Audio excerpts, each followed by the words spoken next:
Howdy y'all, got the Bulldog on the channel.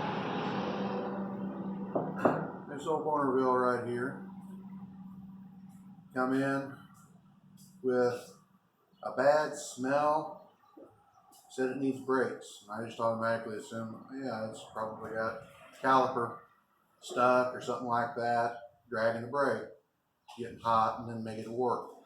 Well, no, not that easy.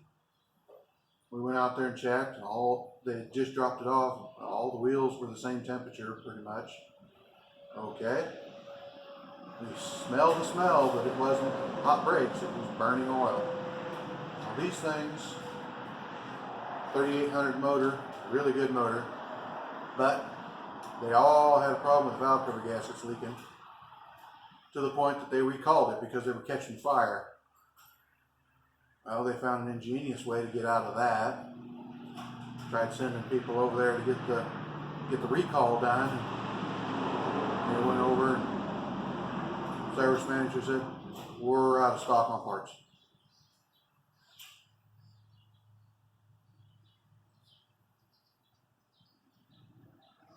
And sorry.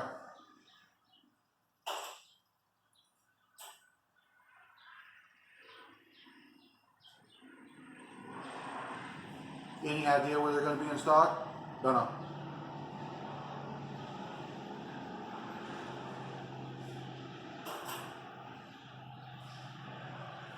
So rather than just calling O'Reilly's and getting the 4 or 5 they have in stock because it's a common problem, customers just, they're out of pocket to do it. They're going to wait on that for a little bit. It's not as bad as it could be. It just smells funny. Leaks down on the exhaust manifold. Like who would think that hot exhaust would make oil burn, but yeah, it does.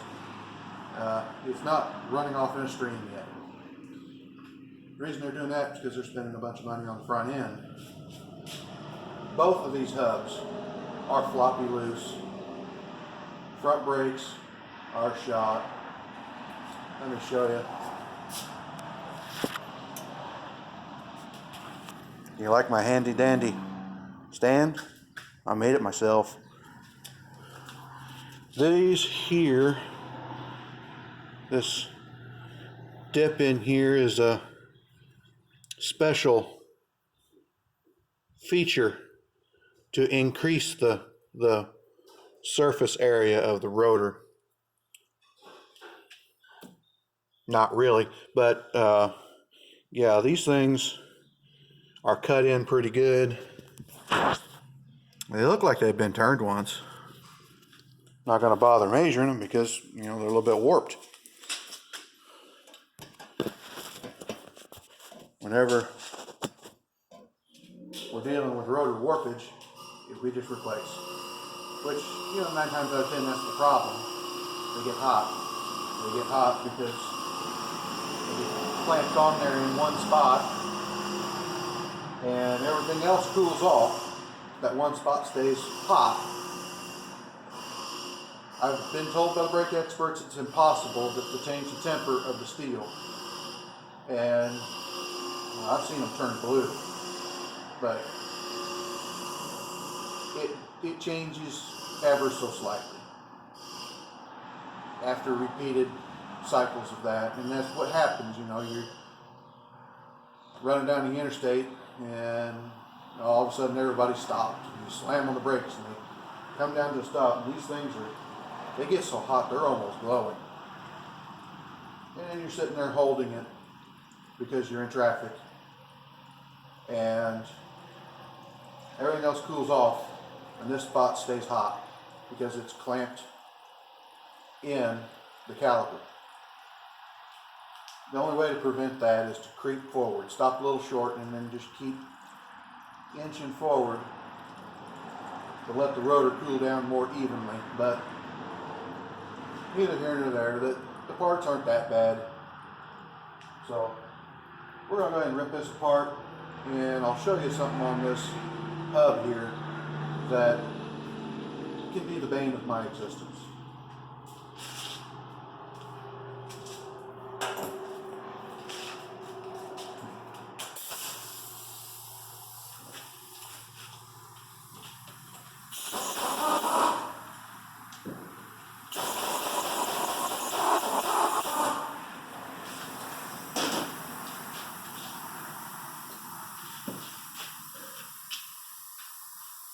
Pay attention to how these come out.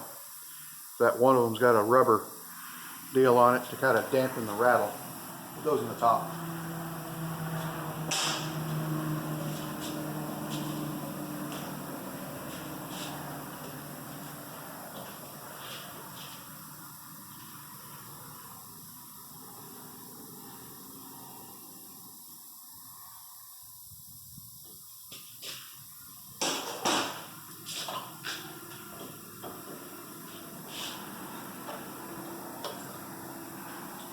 Pads are nice and loose in there like they're supposed to be. I gotta have this off anyway to change the rotor, so it's gonna go over there, get the grooves and everything, wire brushed out, cleaned up. There's not much left. Now, it's probably has had pads thrown on it a couple times without doing anything to the rotors. That's usually how they get cut down, like I showed you. There's a pretty big edge on the outside of it. It's 16 tall, which is significant.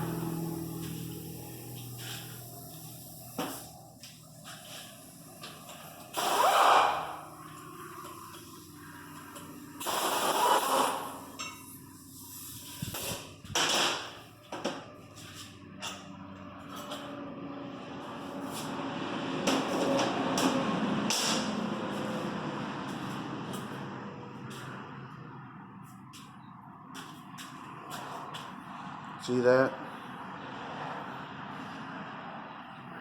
Big old groove on the outside. It feels worse than it is.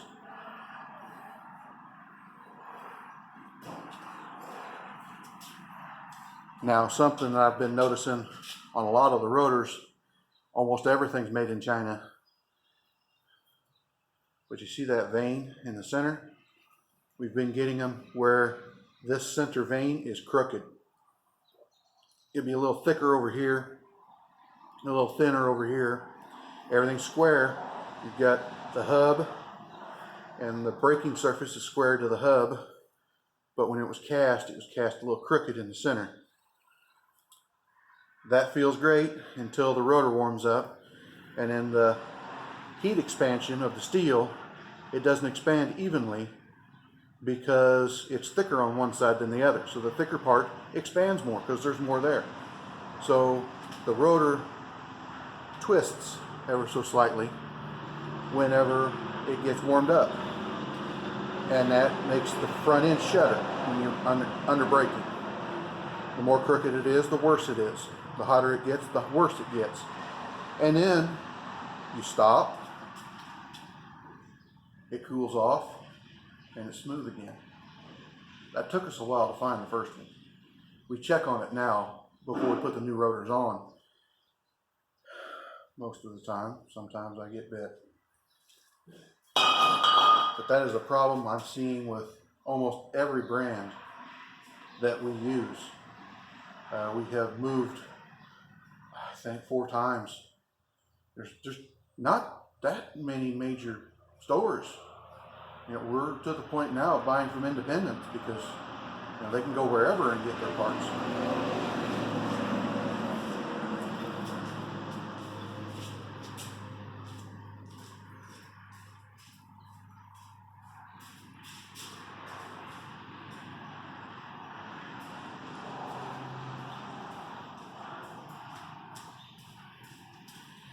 Don't let the caliper dangle.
Sorry I was late with that.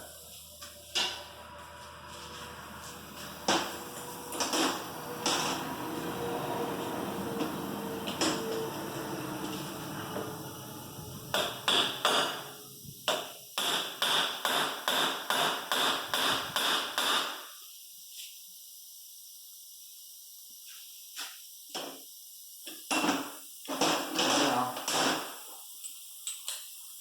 I usually break these loose first because they got a really shallow head. You try to send it with your impact, and you just round them off.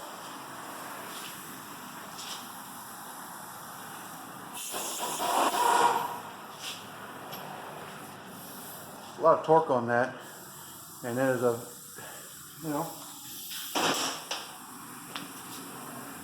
compare it to the next one. Ain't that kind of stupid?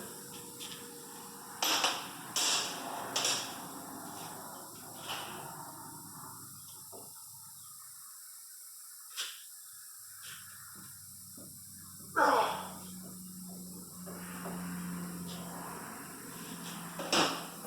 don't know if I can get to that.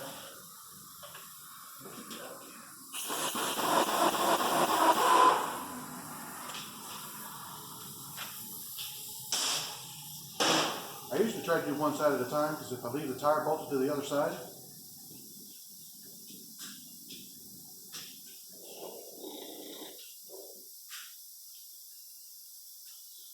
it's a lot easier to rotate.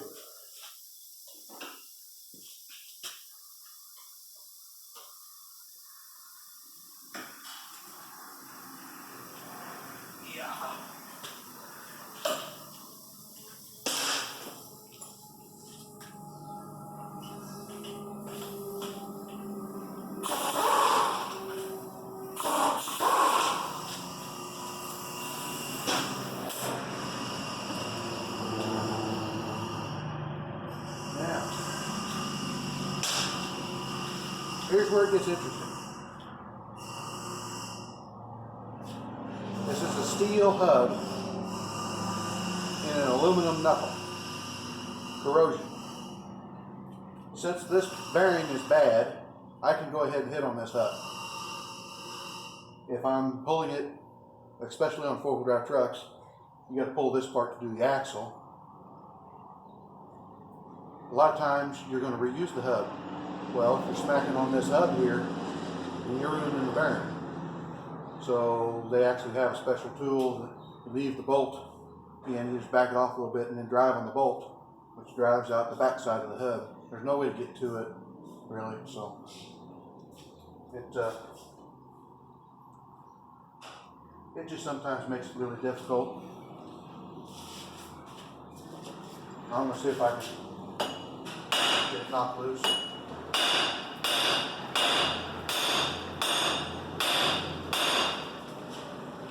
Looks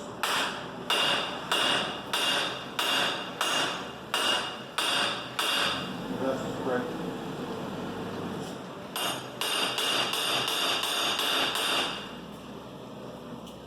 Yeah, it's moving.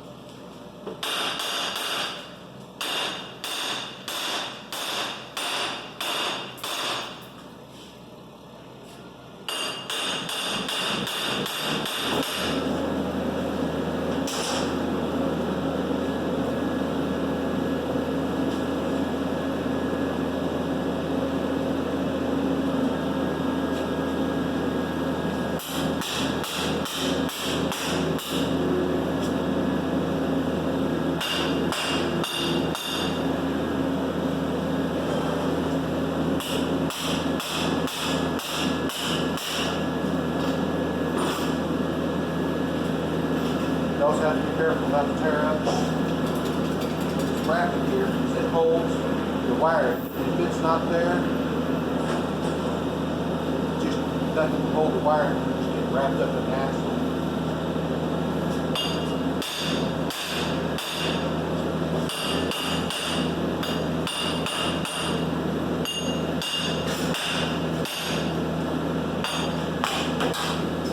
Let's do that. That was a random gravity check. I do that every once in a while, and actually the NASA pays me a royalty every time I double check to make sure the gravity plate on the planet works.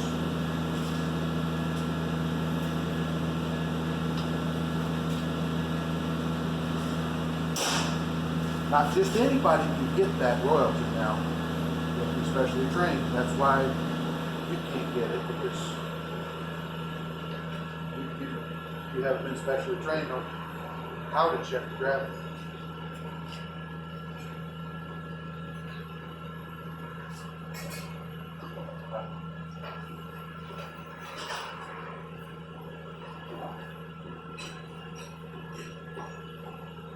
It's making a tink tink.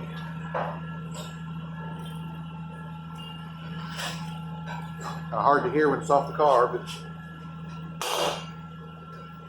of course the speed sensor's stuck in there.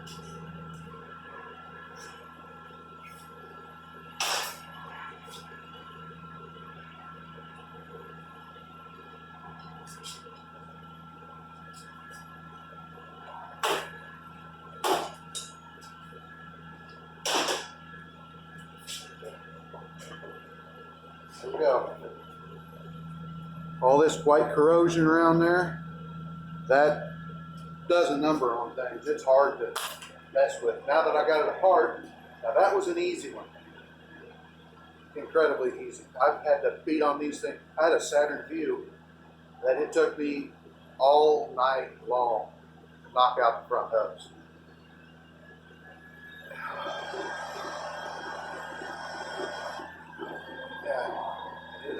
I'm having flashbacks. But what we'll do is we'll get a wire wheel, get in here, and we'll clean this up.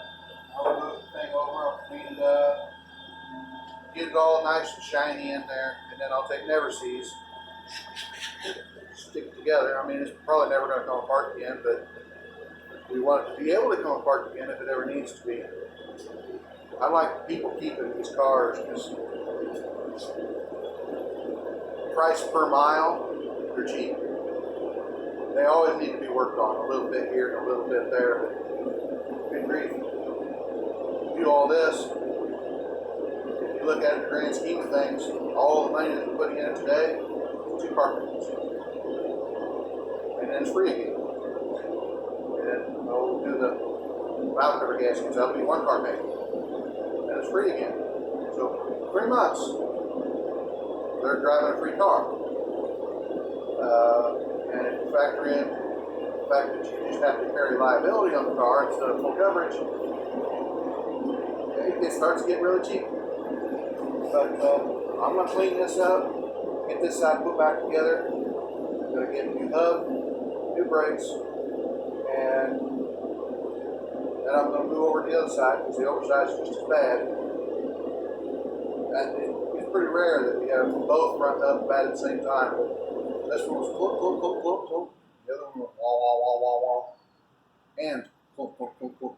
So, like, comment, subscribe. Get your little bell notification. Use all the little buttons down there. Type in a comment. Let me know how I'm doing. And we'll talk to you later.